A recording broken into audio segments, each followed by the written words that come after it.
Cavs, LeBron, and a wide receiver that's being slept on. All that's coming at you on the next episode of the Ultimate 216 Show.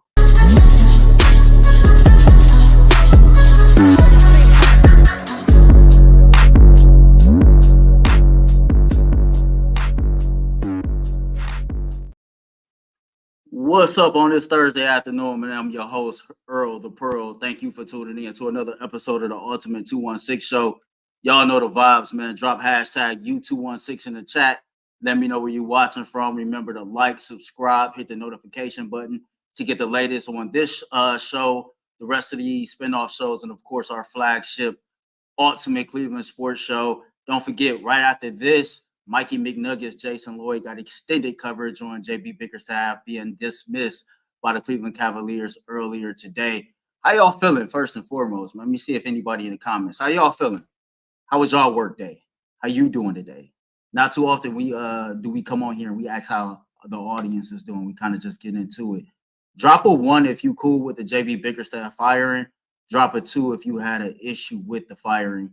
As many people know by now, unless you've been living under a rock, JB Bickerstaff was fired, dismissed, let go, told to leave the building, however you want to put it. JB Bickerstaff is no longer the head coach of the Cleveland Cavaliers. The first thing I want to do is read this statement from the Cavs president of operations, Kobe Altman. He says, JB is well-respected NBA coach and is an incredible human being.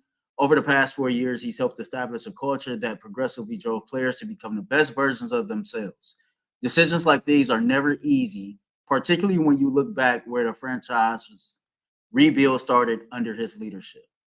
The NBA is a unique business that sometimes requires aggressive risk-taking to move a franchise forward and ultimately compete for a championship.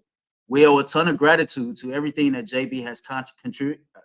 We owe a ton of gratitude to everything that JB has contributed to the Cavaliers, his engagement in the Cleveland community. We wish JB, his wife Nikki, their 3 children the best in their future endeavors. And again, that's from the desk of Kobe Altman. Got a couple other clips I want to play before we move on to the next segment. I'll just say this. I want to thank JB Bickerstaff for taking over this Cleveland Cavaliers team when he did, taking us basically out the basement to a team that has made the playoffs the last 2 years. Things didn't go the way that he would have liked, and sometimes changes need to be made. Just like when JB took over this team, he was the right coach at the right time, right? But I think it's time to move on. When your message as a leader grows sour, when you lose the respect of the players, when players are, having side conversations, none of that stuff is cool, right? It shows that they don't believe in you, that they lack faith in your message, they lack faith in your leadership. We have talked a lot over the last week about the articles that's been written, one by The Athletic, Jason Lloyd and crew, the other one by Cleveland.com, Chris Fedor and crew, and a lot of it pointed to a lot of the same things that a lot of players was questioning, the system. A lot of players questioned a lot of things that they did in practice, why they did the things that they did in practice. And it just seems like that, they kind of thought JB was out there a little clueless. And when you lose the locker room, that's the ultimate death sentence. And clearly you can point to a multitude of reasons of why JB Bickerstaff was let go by the Cleveland Cavaliers. But I think when you talk about a coach losing the locker room and losing the ear of the players, that's the ultimate death sentence. That's not something that you can come back from. I'm going to play some comments for you. I got one comment from Stephen A. Smith that he addressed on ESPN First Take this morning. And then I got another comment from our very own, Jason Lloyd. But this was Stephen A. Smith once the news broke about JB Bickerstaff being fired. Take a listen to this. I'm not happy about it. I don't think he deserved to be fired. I think that when you look at him and listen, I love me some Donovan Mitchell. Everybody knows that. I wish he was a New York Knick. If Donovan Mitchell wanted him there, I think he'd still be there. That's just my belief. I haven't spoken to anybody as of yet about it, but that's just my belief. Clearly, Cleveland wants to keep Donovan Mitchell for the long haul, and I doubt that they would make a move that they think he would be averse to or completely objectionable to. So I got to take that into consideration as well. But I just think that, you know what, if you had decided to let him go after he loses in the playoffs because Donovan Mitchell doesn't miss the last 2 games and Jared Allen isn't hurt and can't play in the series, if they played and they lost, I would be able to stomach this a little bit better. That was Stephen A. Smith on ESPN First Take earlier today. Listen, I got a lot of respect for somebody like Stephen A. Smith, but I think he is, clearly he's viewing this from arm's length distance. This is not something that I think he has first knowledge of. I think that again, you can point to a multitude of things, not being able to construct proper lineups with the talent that you have, not really having an offensive system. It seems very weird that this team was always performing at its best when players was hurt. Like, how the hell do you have all this talent on this team and you couldn't find out or you couldn't figure out the nucleus to make it go? The only success that it seemed like we would have was success that was kind of stumbled upon, and it was a lot due to injury. And so I think to me that you can point to a multitude of things and say, okay, that's why he was let go. But I think the most damning piece of evidence was JB Bickerstaff lost the locker room. Stephen A. Smith did say one thing that I definitely agree with. We all know that the number one priority in the city of Cleveland this year is doing everything that you have to do to keep Donovan Mitchell in the Cleveland Cavaliers jersey for the long haul or an extended period of time. And all I'm gonna say is, if he had a ringing endorsement, he being JB Bickerstaff from Donovan Mitchell, then he wouldn't have been fired. So I think that should tell you everything that you need to know with that. The second clip I want to play for you all. Here is Jason Lloyd earlier today on the Ultimate Cleveland Sports Show talking about, in fact, JB Bickerstaff losing the locker room. Take a listen. If you want to make a case to get rid of JB, you can make that case. Evan Mobley hasn't progressed the way that people expected him to. Darius Garland seems to have regressed the last year or so. Yep. The offense isn't good enough in the postseason. It hasn't been to this point. They just don't score enough. They've had fades in the second half. You can make whatever case you want to make, you can make that case. You're going to hear a lot of stuff over the next 24, 48 hours about why this happened. Only thing I'll tell you is if the players wanted him back, he would have been back. I believe, I just put a column out on this. Right. I believe he lost the locker room. And when you lose the locker room, it puts the front office in a position. I just wrote in a column that just posted, I don't believe Kobe Altman wanted to fire JB. I feel like Kobe Altman felt like he had no choice. Now, did he have a choice? Sure, he had a choice. We talked about it. We talked about it on the show Tuesday, Tyvis, where I told you he could come out there and say, you guys shut up and knock it off. We're not making any moves. This is a good team. We've gotten better every year. Go play for your coach. Shout out to Jason Lloyd. That was earlier today on the Ultimate Cleveland Sports Show. Listen, if you're a coach that loses the locker room, man, the NBA is a players-driven league. There's no way that you can come back from that. So I guess the question now becomes, what's next for the Cleveland Cavaliers? Who are some of the top candidates to become the Cavs' next head coach? A guy that, I think names should kind of spark some interest that we didn't talk about earlier today on this show is Dwayne Casey, former coach of the Toronto Raptors. I know things didn't go well for him in Detroit, but this is a dude that's a good coach. And we have to keep in mind, in the league, good coaches get fired all day, every day. So I want to go through the comments, man. I want to know what y'all think about that before we move on to talk about the Cleveland Browns. I got a player that I think gonna make some noise. Interested to share that with y'all. Let's see what y'all talking about right here. Lawrence for life, man. Shout out to you, brother. He says he deserves to be fired after last year's loss. I was somebody that was an advocate for the Cleveland Cavaliers to move on from JB Bickerstaff last year. I thought that like when you had Ime Udoka, when you had Nick Nurse, guys like that was out there, I thought that was your opportunity to strike while the iron was hot. And I think this year you won't see like the fanciest names or the most notable names out there that but I do think the next group of up and coming NBA head coaches will be in this next hiring pool. And I just hope the Cleveland Cavaliers can get their hands on one of them. K-Dog LV says JB is a good man, but didn't develop Mobley and kept one of the best three-point shooters in the game sitting on the bench. Sam Merrill celebrating today. My man says, I want LeBron and JJ. Let's do this. Yeah, well, speaking of LeBron and JJ, I got some audio from LeBron and JJ a little bit later. Says, Jason needs to stop this cake, and eat it too viewpoint. The damn team succeeded despite JB on many, many levels. He got outreach so damn much. It's criminal. Hammerhead 23 said Casey, laugh, laugh, laugh. I guess Hammerhead. Yeah, so that's that on that. Drop what y'all know. What you think in the comments, man. Do you think the Cleveland Cavaliers should have moved on from JB Bickerstaff? Do you feel like they should have kind of retained him? And do you have any idea of or any opinion of who you think should be the next head coach of the Cleveland Cavaliers? We're gonna take a quick break here from our sponsor. When we come back, man, it's a wide receiver that's on the Cleveland Browns depth chart that I think is being slept on. That's next on the Ultimate 216 show. But right now, it's a good time to let you know that the Ultimate 216 show is brought to you by FanDuel. It is winner take all time in the NBA, NHL, and FanDuel is giving you a shot to bring home the big win of your own. This is all you have to do. Right now, new customers is going to get $150 in bonus bets with any $5 bet. That's $150 to bet on spreads, money lines, player props, and more.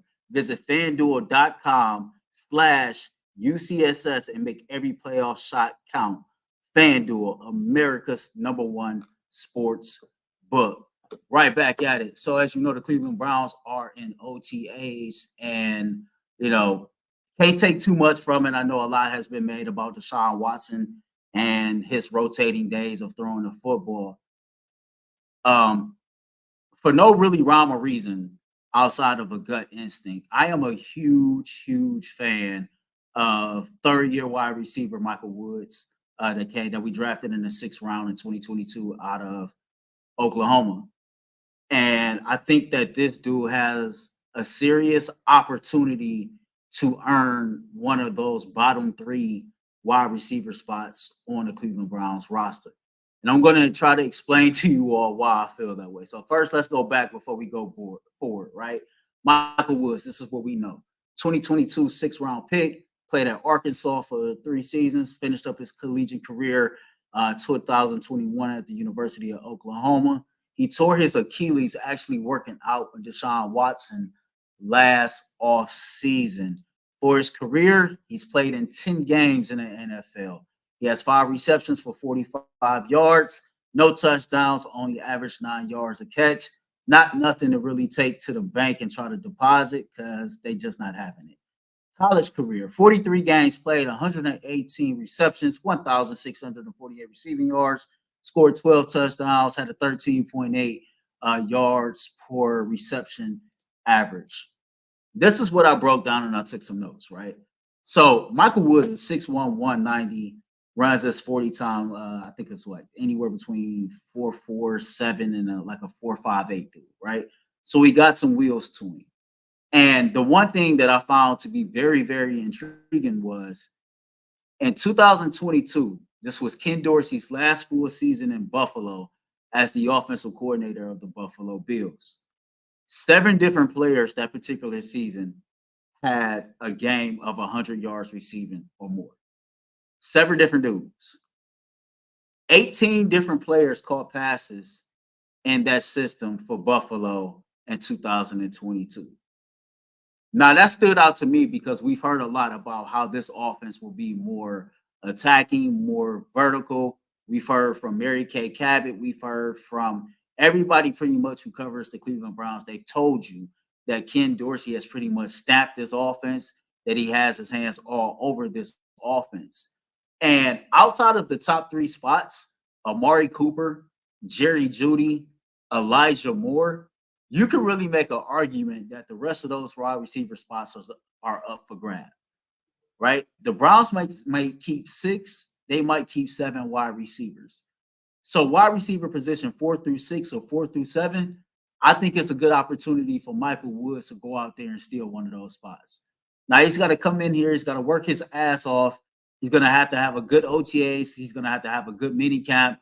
Going to have a good training camp, and he's going to have to go out there and make some noise in the preseason. And my personal opinion, I think if he's healthy, again, I think that he would check all those boxes, and I think that he will earn a roster spot, and I think that he will actually see some real playing time this upcoming season, starting off at minimum as wide receiver number 4. Something else to consider, right? This is the last year of the contracts for Amari Cooper and Elijah Moore. Outside of that, there's only 3 wide receivers on this roster moving forward past 2025. And those guys are Woods, Bell, and Jerry Jeudy. So to me, there's an opportunity there for Michael Woods to be able to seize the moment and earn one of these roster spots. Now, again, based on the little bit that we've seen from him in the NFL, which is little to nothing, it's really hard to make a case for that, right? But when you go off of just, again, my gut instinct, I think when you go off of, go back and watch his highlight tape from his last year in college. They call it Woodsville. That's what they called it at Oklahoma. I think this dude has legit speed to him. Everybody talk about the Browns needing somebody that's a deep threat, right? And I think this dude can possibly be that potential deep threat that we've been looking for. I think that, it's something to be said that even though he suffered that injury last offseason, that when he suffered that injury, he was working one-on-one with the Cleveland Browns starting quarterback. I'm not saying that's the end-all, be-all, but I do think that's something that you can take to the bank and kind of cash that in. Clearly, Deshaun Watson sees something in this kid or thinks enough of this kid to invite him to come work out with him. I think that he has a legit opportunity with all these uncertainties at the wide receiver position to kind of, you could throw his name in that hat too as an uncertainty, right? And see what he got, see what he can do. Because let a lot of people tell it, the jury is still out on Elijah Moore. The jury is out on Jerry Jeudy, Cedric Tillman, David Bell, etc. Well, the jury is still out on Michael Woods as well. But I think given the opportunity and being able to stay healthy, I think he'll be able to seize the moment. And I think this dude is a sleeper. I think this is a dude that we need to really pay attention to, man, as we start to wrap up this 2024 NFL season, because I think he is one of the most slept on players that's not being talked about. And again, given the opportunity, I really believe that he'll be able to come out here, and I think he'll be able to make some noise. That's just my opinion. I'm curious to know what y'all think. And don't forget, we do got the rookie in Thrash as well. Another guy that got some speed to him. So, we all know Andrew Berry has not done the best job in the world when it comes to drafting wide receivers. But it's something about this Michael Woods dude, and it's been something about him since his rookie season that's just appealing to me. So I'm curious to know what y'all think about that in the chat before we move on. Don't sleep on Michael Woods. Again, if Michael Woods is healthy, I think this dude has a major opportunity to make some noise and grab one of those last 2 or 3 positions on the Cleveland Browns roster at wide receiver. As always, man, I want to know what y'all think about that. Let's see who we're talking about here. Only Zay says, I guess it's Mike Woods Jr. because I for sure forgot about bro. Yeah, I think a lot of people forgot about him for real. Only Zay says, Woods had good chemistry with 4-2. Practice last year worth a shot, big dude. No diddy, and got hands. Yeah, bro definitely got some hands, man. Mike J, what up, bro? I see you out there. I appreciate the shout out. Appreciate everybody that's tuning in right now. Don't forget to smash the like button. Drop the hashtag U216. Let me know where you're watching from and all that other good stuff. In a minute, we're going to take our last break of the show. When we come back, LeBron James went to defense of Caitlin Clark. Interested to know what you all have to say about that and what's your thoughts and opinions on that as well, man. But before we do that, don't forget, check out all the Ultimate shows, right? Check out the Ultimate Brown Show, Mondays and Fridays, hosted by G. Bush.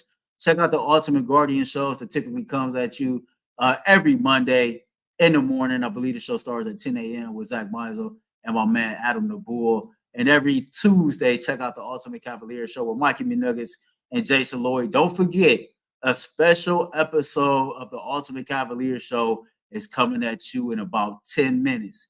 10 minutes. So stay right here on the Ultimate Cleveland Sports Show YouTube channel, man. We're bringing y'all content for the rest of the day. All right, so last thing I want to get into before I take some questions and comments, man. LeBron James went to bat for Caitlin Clark.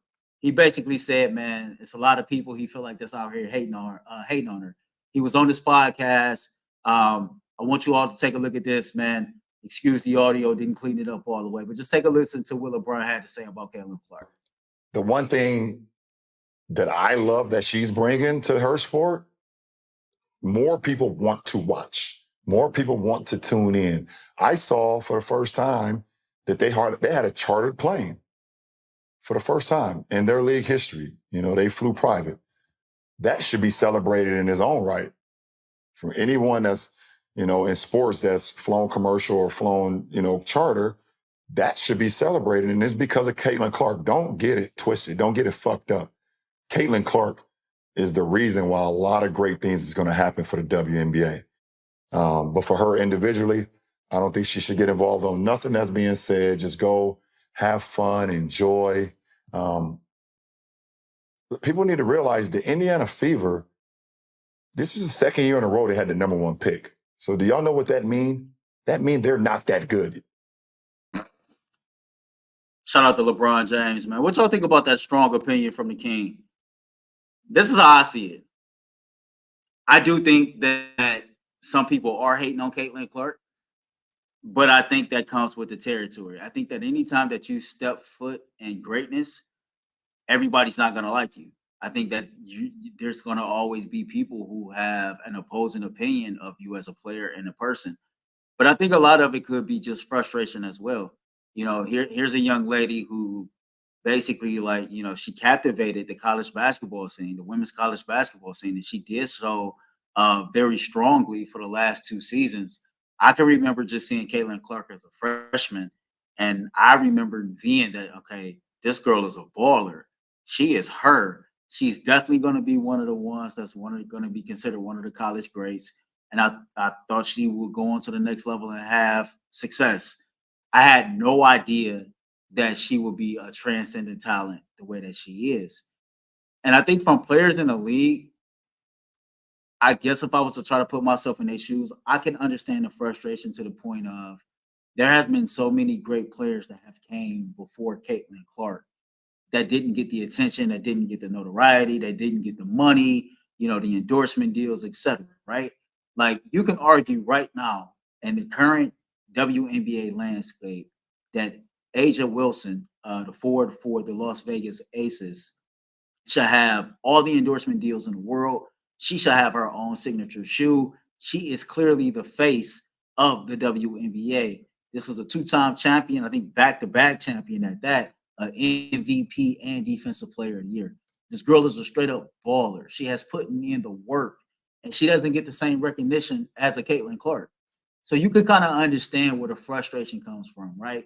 You know, when people try to say that Caitlin Clark is the best basketball player that they ever seen, or, you know, she's already, you know, solidified her spot, you got to understand those women that's in the WNBA, those are professionals. They've been there for a while. And, you know, they take a little slight to somebody saying that this woman is just going to come in and erase everything that everybody else has done. It don't work like that. It definitely don't work like that at all. And so, you know, I do think she gets hated on to a certain degree, but the other side of that coin is I just think that some people are frustrated. I think, and the energy sometimes is being misdirected towards her when she absolutely didn't do anything at all.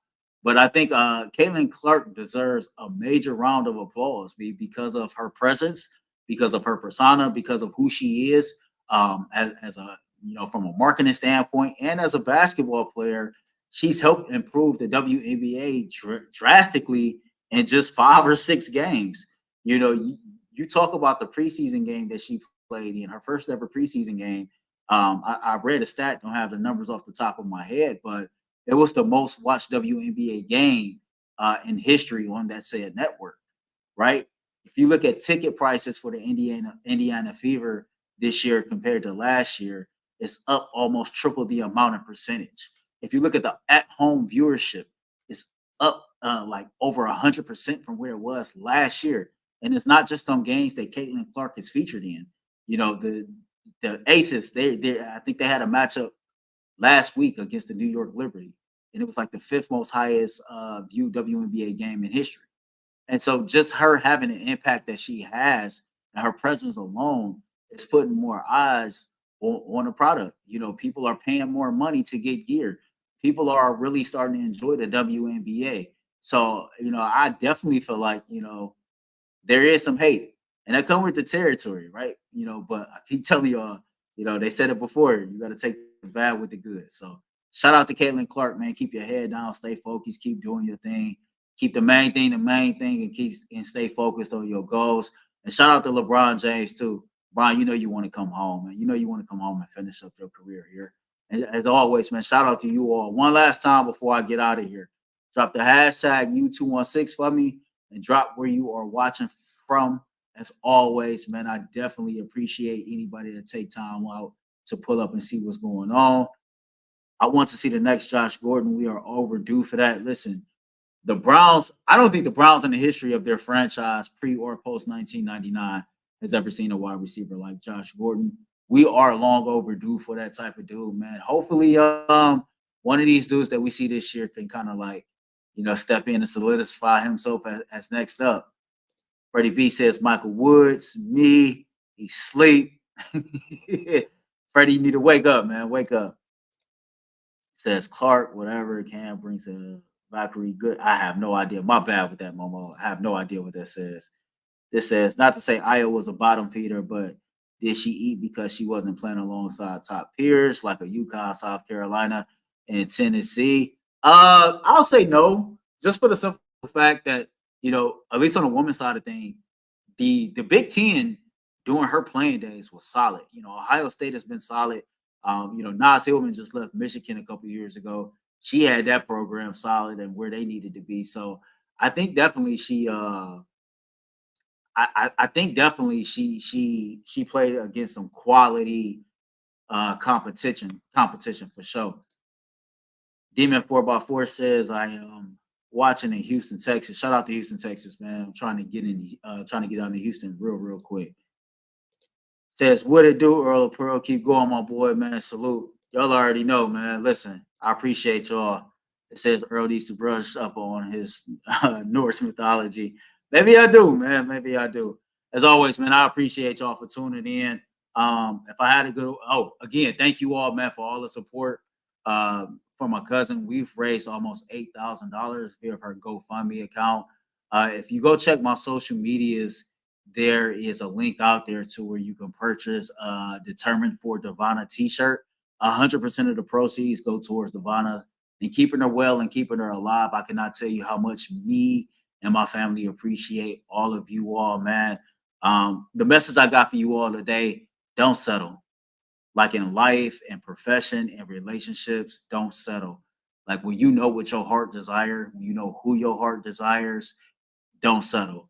You work your ass off to be able to fulfill, you know, that internal happiness of just living a life that you deserve and a life that you want. A lot of times, man, people be out here settling for things and people that they know damn well that they don't want. So get yourself uncomfortable. If you know what's in your mind and what's in your heart, I pray that it lines up and you chase after whatever it is that you need to be chasing after to the strongest pursuit. Till next time, man, I love you. Be great, spread love. Remember, being great come with a price, and spreading love, that thing is priceless. Till next time, I am out of here.